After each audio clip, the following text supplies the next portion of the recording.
അവസ്ഥയിലേക്ക് എത്തിക്കുന്നത് എന്ന് വിശദീകരിക്കുക.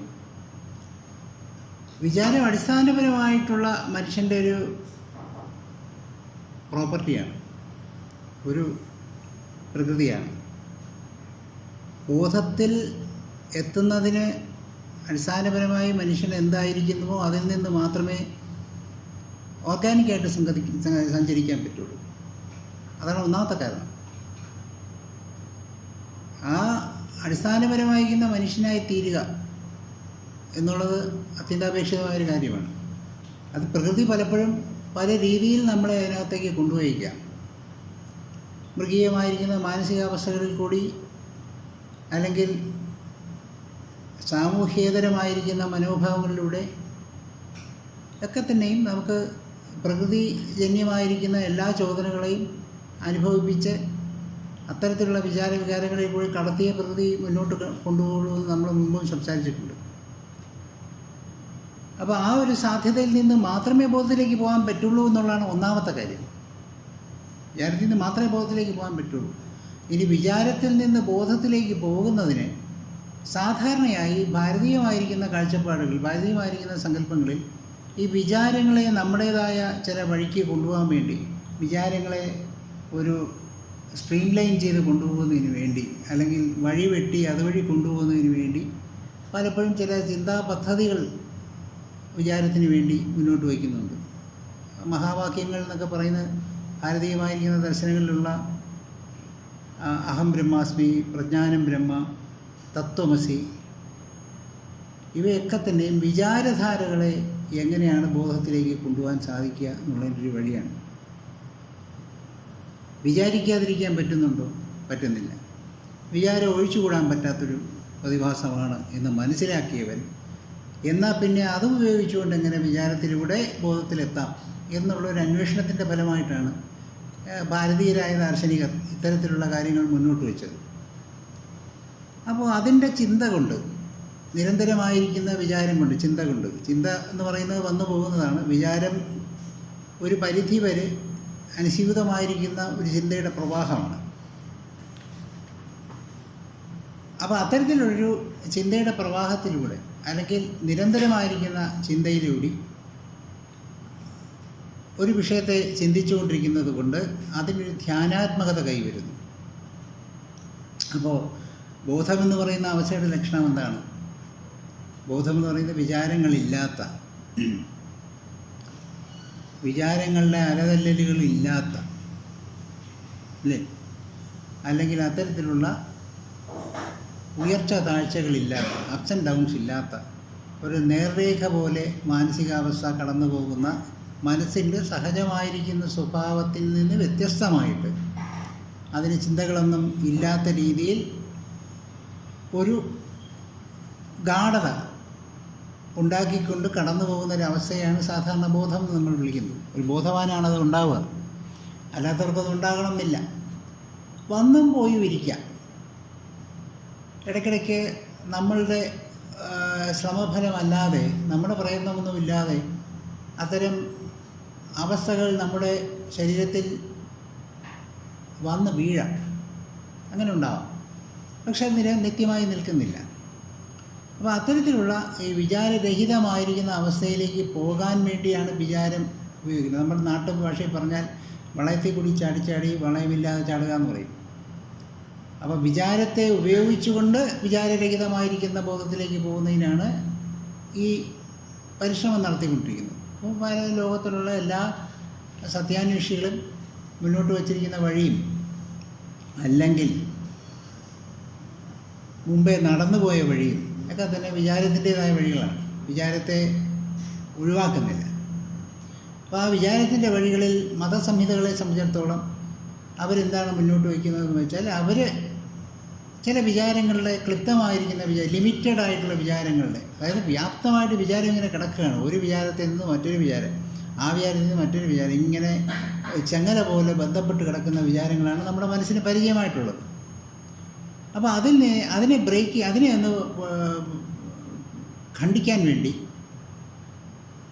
ഒരു വിചാരത്തെ മുന്നോട്ട് വച്ച് ആ വിചാരത്തിനെ പൊലിപ്പിച്ച് കാണിച്ച് അതിൽ കടിച്ചു തൂങ്ങി കിടക്കുന്നതിനുള്ള ഒരു സംവിധാനം ഒരു ഹിപ്നോസിസ് മതങ്ങൾ മുന്നോട്ട് വയ്ക്കുന്നു. കാരണം അതാണ് ഏറ്റവും എളുപ്പമായിട്ടുള്ള വഴി. ഇതിനെക്കുറിച്ചൊന്നും അറിഞ്ഞുകൂടാത്തവന് പോലും വളരെ നിസ്സാരമായിട്ട് അത്തരത്തിലുള്ള ചിന്തകളിലൂടെ, അത് ചിലപ്പോൾ ജപങ്ങളായിരിക്കാം, മന്ത്രങ്ങളായിരിക്കാം, ഇത്തരത്തിലുള്ള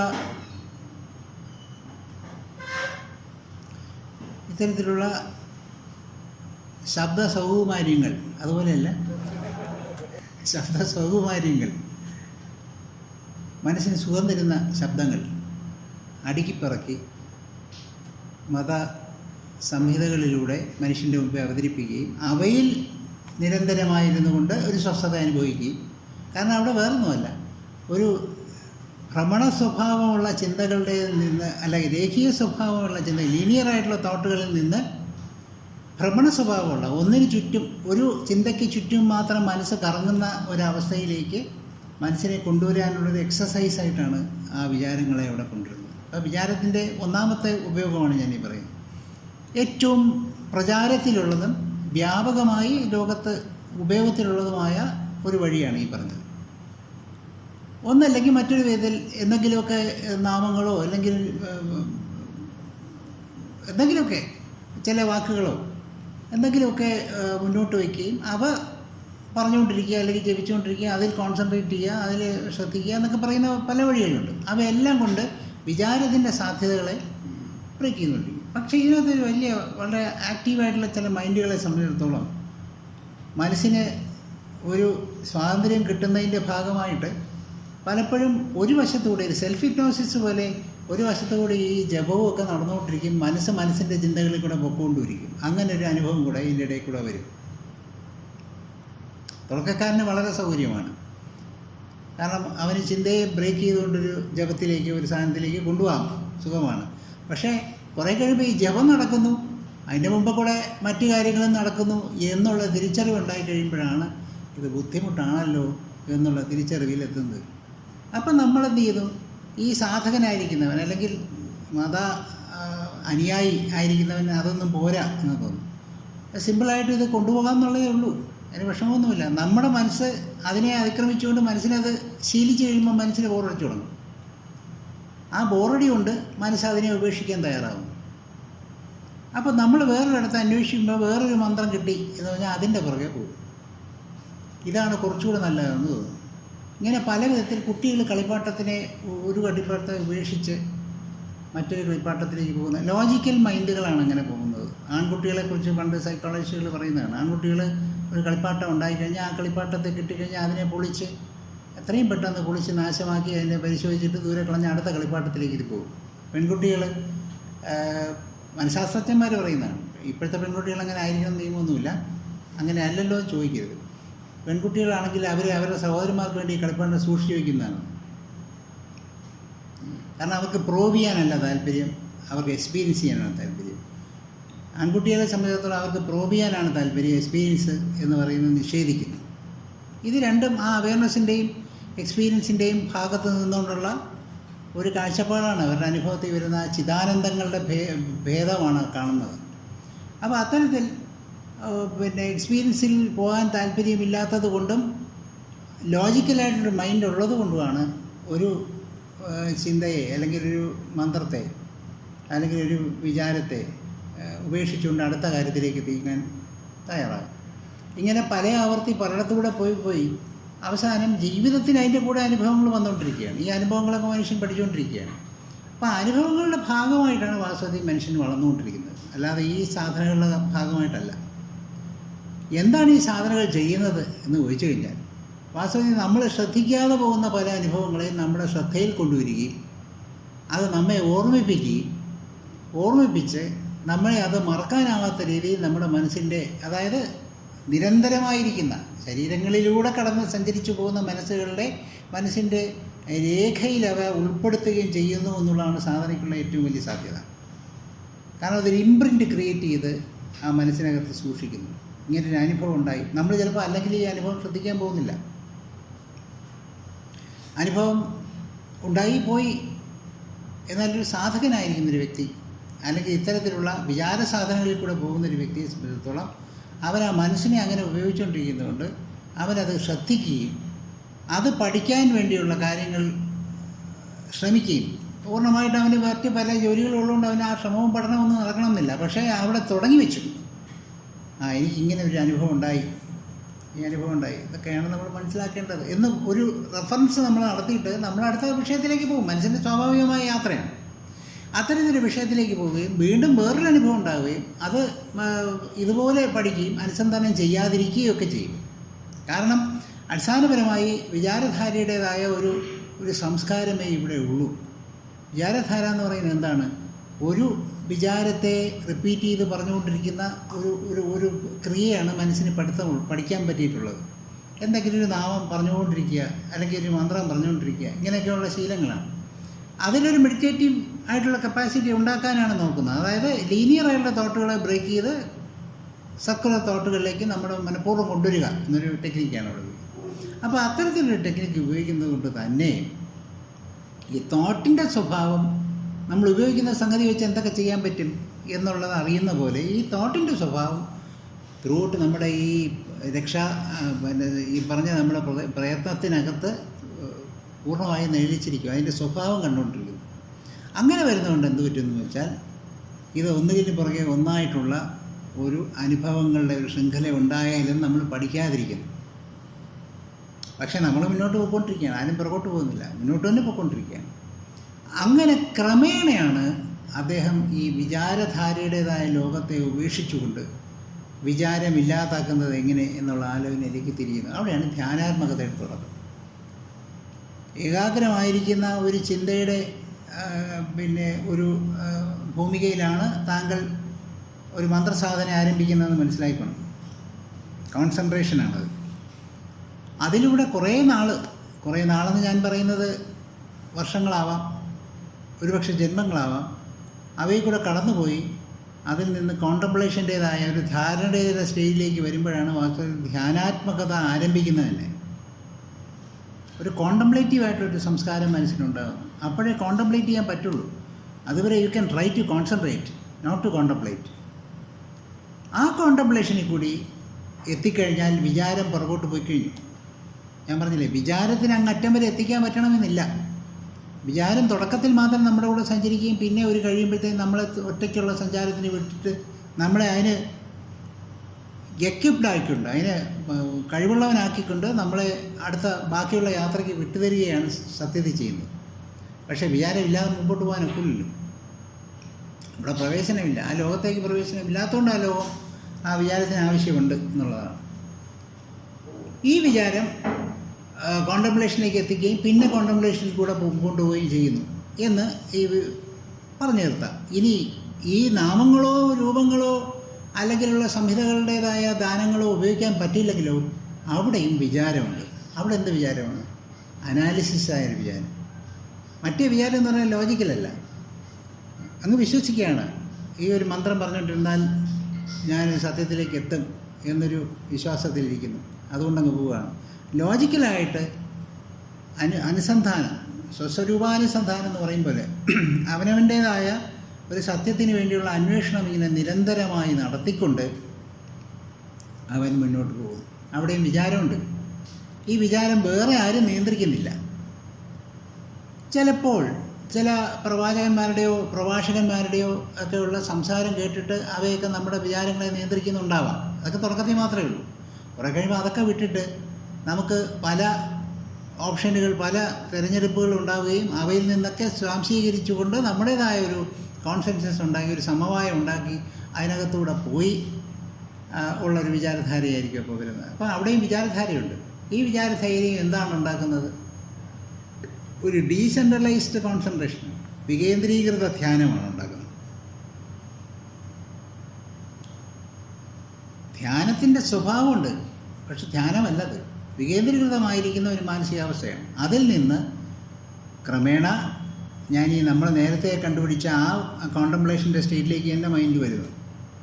അവിടെ ആ ധ്യാനാത്മകത പരിചയപ്പെടുകയും ധ്യാനാത്മകത പരിചയപ്പെടുമ്പോഴാണ് പലപ്പോഴും എക്സും വൈയും ഇസഡും പറഞ്ഞ കാര്യങ്ങൾ തമ്മിലുള്ള ഐക്യത അല്ലെങ്കിൽ സാമ്യം അവ ഒന്നാണ് മനസ്സിലാകും. അതുവരെ നമ്മൾ എ എന്ന് പറയുന്നൊരു പ്രഭാഷകനെ ഫോളോ ചെയ്തു. കുറച്ച് കഴിഞ്ഞപ്പോൾ അത് മുഴുവൻ കള്ളമാണെന്ന് തോന്നി ബി എ ഫോളോ ചെയ്തു. അത് വീണ്ടും കള്ളമാണെന്ന് തോന്നിക്കൊണ്ട് സി എ ഫോളോ ചെയ്തു. ഇതെല്ലാം ധ്യാനാത്മകമായിരിക്കുന്ന ഒരു സ്ഥിതി വരുമ്പോൾ മാത്രമേ, കോണ്ടംപ്ലേറ്റീവ് സ്റ്റേറ്റിലേക്ക് എത്തുമ്പോൾ മാത്രമേ എ പറഞ്ഞതും ബി പറഞ്ഞതും സി എക്സും വൈ സെറ്റും പറഞ്ഞത് ഒന്നാണ്, തമ്മിൽ എന്താണ് ബന്ധം എന്ന് മനസ്സിലാവും. അപ്പം അതുവരെ സ്വാഭാവികമായിട്ടും വേലി കെട്ടിയ ഒരവസ്ഥയിൽ കൂടെ ചിലപ്പോൾ പോയെന്നിരിക്കും. ഒരു സാധകൻ ആ സാധകൻ്റെ ആത്മീയ ഗുരു അല്ലെങ്കിൽ നേതാവ് എന്നൊക്കെ നമ്മൾ വിളിക്കാവുന്ന ആ ബന്ധത്തിൽ കൂടെ തന്നെ പോകേണ്ടി വരികയും അതൊരു ബന്ധനമുണ്ട്. തീർച്ചയായിട്ടും ആ ബന്ധനത്തിൽ കൂടെ പോയിക്കൊണ്ട് മാത്രമേ നമുക്ക് ഇത് ഉറക്കുകയും മറ്റൊന്നിനെ തള്ളിക്കളഞ്ഞുകൊണ്ടിരിക്കുകയും ചെയ്യും. നമ്മളൊരു ഗുരുവിൻ്റെ അടുത്ത് ഇരിക്കുമ്പോഴും മറ്റു കാര്യങ്ങൾ പലതും കേൾക്കുകയും അവയൊന്നും ശരിയല്ല എന്ന് തോന്നിക്കൊണ്ട് നമ്മൾ രജിസ്റ്റർ ചെയ്യുകയും ചെയ്യും. നമ്മൾ പലയിടത്തും സംസാരിക്കാൻ പോകുമ്പോൾ നമ്മളിത് എടുത്തു പറയുകയും ചെയ്യും. അദ്ദേഹം ഇങ്ങനെ പറഞ്ഞിരിക്കുന്നു, അത് ശരിയല്ല, കാരണം എൻ്റെ ഗുരു ഇങ്ങനെ പറഞ്ഞിട്ടുണ്ട് എന്ന് പറയാനും മടിക്കില്ല. ഇങ്ങനെ നമ്മളൊരു കോൺസെപ്റ്റ്സ് ഉണ്ടാകാൻ അനുവദിക്കാതെ നമ്മൾ അവയെല്ലാം സൂക്ഷിച്ച് മനസ്സിൽ വയ്ക്കുന്നു. ഇതിൻ്റെ എല്ലാം ഫലമായിട്ട് ആ കോണ്ടംപ്ലേറ്റീവ് സ്റ്റേറ്റിൽ എത്തുമ്പോൾ ഇവയെല്ലാം എന്തായിരുന്നു? ഇവയെല്ലാം കോംപ്ലിമെൻ്ററികളാണ്. നമ്മളെത്തിയിരിക്കുന്ന ഒരു സത്യത്തിന് അനുകൂലമായിട്ടാണ് ഇവയെല്ലാം നിലനിൽക്കുന്നത് എന്നുള്ള വ്യക്തമായ ധാരണ ഉണ്ടാകുകയും ക്രമേണ ഇത് രണ്ടും ഒരുപോലെയായി. ഏതാണ്ട് ആ ജപസാധനയിൽ കൂടെ വന്നവനും ഈ വിചാരധാരയിൽ കൂടെ വന്നവനും അന്വേഷണത്തിൻ്റെ വഴി കൂടെ വന്നവനും കോണ്ടംപ്ലേറ്റീവ് ആയിട്ടുള്ള സ്റ്റേറ്റിൽ രണ്ടാമത്തെ സ്റ്റേറ്റിൽ എത്തിക്കഴിഞ്ഞാൽ അവിടെ അടുത്ത സ്റ്റേറ്റ് എന്ന് പറയുന്നത് മെഡിറ്റേറ്റീവ് സ്റ്റേറ്റാണ്. സമാധ്യാവസ്ഥകളുടെ പരിശീലനം, പരിശീലനം എന്നൊക്കെ പറഞ്ഞാൽ കുറച്ച് ടെക്നിക്കലാണ്, സാങ്കേതികത്വമുണ്ട്, അത് വേണ്ട. പരിചയപ്പെടലുണ്ടാകും. നമ്മളറിയാതെയുള്ള സമാധ്യാവസ്ഥകൾ എന്താണെന്ന് നമ്മൾ അറിയുന്നു. ഇതെന്താണ് ഈ അവസ്ഥ എന്ന് അന്വേഷിക്കുന്നു, അതിനെക്കുറിച്ചുള്ള അന്വേഷണം ആരംഭിക്കുന്നു. അപ്പോൾ അതുവരെയുള്ള എല്ലാ ഫിലോസഫിക്കൽ തോട്ടുകളും കൺക്ലൂഷൻസും ഡിസ്കഷൻസും എല്ലാം വിട്ട് കഴിഞ്ഞിട്ട് എനിക്കുണ്ടായ അനുഭവം എന്താണ് എന്ന് നോക്കാനുള്ള പഠനം ആരംഭിക്കുന്നു. അപ്പോൾ വീണ്ടും നമ്മളൊരു ലോജിക്കൽ സ്റ്റേറ്റിലേക്ക് പോകുന്നുണ്ട്. പക്ഷേ ഈ logic is backed by the experience. That's a difference. ചുമ്മാ മറ്റൊരും പറയുന്നത് കേട്ടുകൊണ്ടിരുന്നുള്ളൊരു യാത്രയായിരുന്നു. അതിന് പകരം നമ്മൾ കേട്ടത് അല്ല, നമ്മൾ അനുഭവിച്ചത് എന്താണ് എന്നറിയാൻ വേണ്ടിയുള്ള അന്വേഷണം ആരംഭിക്കുന്നു. ഇതൊരു അന്വേഷണമെന്ന് അതിനെ വിളിക്കാൻ പറ്റില്ല. കാരണം അനുഭവത്തിൻ്റേതായൊരു ലോകത്തെത്തിക്കഴിയുമ്പോഴത്തേക്കും ബോധത്തിൻ്റെ ലക്ഷണം അവിടെ കണ്ടു തുടങ്ങുന്നു എന്നുള്ളത് കൊണ്ട് തന്നെ അനുഭവം തുടരുന്നു എന്നുള്ള അനുഭവത്തിൻ്റെ ലോജിക്കലായിട്ടുള്ള എക്സ്പീരിയൻസ്, ബൗദ്ധികമായിട്ടും കൂടെ അനുഭവം ഉണ്ട് അവിടെ. ആ എക്സ്പീരിയൻസും അവയർനെസ്സും ചേർന്നിരിക്കുന്ന അവബോധത്തോടു കൂടിയ എക്സ്പീരിയൻസ് കടന്നു പോകുന്നു. പിന്നെ രമണ മഹർഷിയുടെയൊക്കെ ആ അവസ്ഥകളിൽ, അവസാന അവസ്ഥകളിൽ അദ്ദേഹം ഗ്രന്ഥങ്ങൾ വായിക്കുകയും വായിപ്പിച്ച് കേൾക്കുകയും ചെയ്തുകൊണ്ടിരുന്നു എന്ന് പറഞ്ഞു. എന്തിനാണ് എന്ന് ചോദിക്കുമ്പോൾ അദ്ദേഹം പറയുന്നത് അദ്ദേഹം മനസ്സിലാക്കിയത് കൺഫേം ചെയ്യാൻ. ഞാൻ മനസ്സിലാക്കിയ സംഗതികൾ ഗ്രന്ഥത്തിൽ പറഞ്ഞിട്ടുണ്ടോ എന്നറിയാൻ വേണ്ടിയാണ്. എല്ലാ ബോധപ്രാപ്തർക്കും അനുഭവിക്കുന്നൊരു സാഹചര്യമാണ്. അവർ ഗ്രന്ഥങ്ങൾ വായിക്കുന്നതോ അവർ പഠിക്കുന്നതോ ഒന്നും അവർക്ക് ഇൻഫർമേഷൻ കിട്ടാൻ വേണ്ടിയല്ല. Just to confirm what they have inferred, what they have experience from their own self is true or not, or is true or not എന്നുള്ളതുമല്ല, അത് റെപ്രസെൻ്റ് ചെയ്യപ്പെട്ടിട്ടുണ്ടോ. പ്രകൃതിയിലുള്ള അനുഭവങ്ങളൊന്നും തന്നെയും ഒരു വ്യക്തി കൂടി പൂർണ്ണമായിട്ടും ലോകത്തിൻ്റെ മുമ്പിലേക്ക് അവതരിക്കാറില്ല. എല്ലാ ബുദ്ധന്മാരും അനുഭവിക്കുന്നതൊന്നും അവർ വെളിയിലോട്ട് പറയാറുമില്ല. പറയേണ്ട സമയമാകുമ്പോൾ മാത്രം അവർ പറയുന്നു. പറയേണ്ടാതെ മാറ്റിവെക്കുന്നവയുണ്ട്. അത് പറയാൻ വേണ്ടി പിറകെയുള്ള ആൾ വരുന്നത്. ഇതാണ് ലോകത്തിൻ്റെ ചരിത്രം. അല്ലാതെ മുഴുവൻ പറഞ്ഞിട്ട് പോയി കഴിഞ്ഞാൽ പിന്നെ അതിൻ്റെ ആവശ്യമില്ലല്ലോ. പിന്നെ അത് മാത്രം മതിയല്ലോ. മൊത്തം അതങ്ങ് പ്രിൻ്റ് ചെയ്ത് റെഡിയാക്കി വെച്ചാൽ മതി, പിന്നെ ഒന്നും നോക്കാനില്ല. അതൊരിക്കലും സംഭവിക്കാൻ പാടില്ല. പ്രകൃതി ഇങ്ങനെ ചലിച്ചുകൊണ്ടിരിക്കുകയാണ്, മുന്നോട്ട് ചലിക്കണം. അപ്പോൾ ക്ലാരിറ്റി എന്ന് പറയുന്നത് വളരെ പതുക്കെ മാത്രം ഒരുവൻ്റെ വ്യക്തിപരമായ സാധനയിലൂടെയാണ് ഉണ്ടാവേണ്ടത്, പരിശ്രമത്തിലൂടെയാണ് ഉണ്ടാവേണ്ടത്. ആ പരിശ്രമം പരമാവധി പ്രചോദിപ്പിക്കുന്നതിന് വേണ്ടി ഈ അജ്ഞതയുടേതായ ചില ഇടവേളകൾ അവരുണ്ടാക്കിക്കൊണ്ടിരിക്കുന്നു. അവർ പറയാതിരിക്കും, പറയാനുണ്ടെങ്കിലും അവർ പറയാതിരിക്കും. അപ്പോൾ ഇപ്പം നമ്മൾ കണ്ടിരിക്കുന്ന ചരിത്രത്തിലെ ബുദ്ധന്മാരെ എല്ലാം എടുത്തു നോക്കിക്കഴിഞ്ഞാൽ അവർ ഒരാൾ പറയാത്തത് മറ്റൊരാൾ പറയുന്നതായിട്ട് കാണാം. അപ്പോൾ നമുക്ക് തോന്നുന്നു ഇവർ തമ്മിൽ കോൺഫ്ലിക്റ്റ് ആണെന്ന് തോന്നുന്നു. ആ കോൺഫ്ലിക്റ്റ് ഇരിക്കട്ടെ, നല്ലത് തന്നെയാണ്. പക്ഷേ അത് കോണ്ടംപ്ലേറ്റീവായിട്ടുള്ള നമ്മളൊരു സ്റ്റേറ്റിൽ എത്തുമ്പോൾ ആ കോൺഫ്ലിക്റ്റുകൾ കോംപ്ലിമെൻ്ററി ആയി മാറും, അനുകൂലങ്ങളായിട്ട്. അതുവരെ ഈ വിചാരത്തിന് പ്രസക്തിയുണ്ട്. പിന്നെ വിചാരം ബാക്കി നിൽക്കുന്നില്ല. പിന്നെ വിചാരം എന്ന് പറയുന്നത് സങ്കല്പങ്ങളാണ്.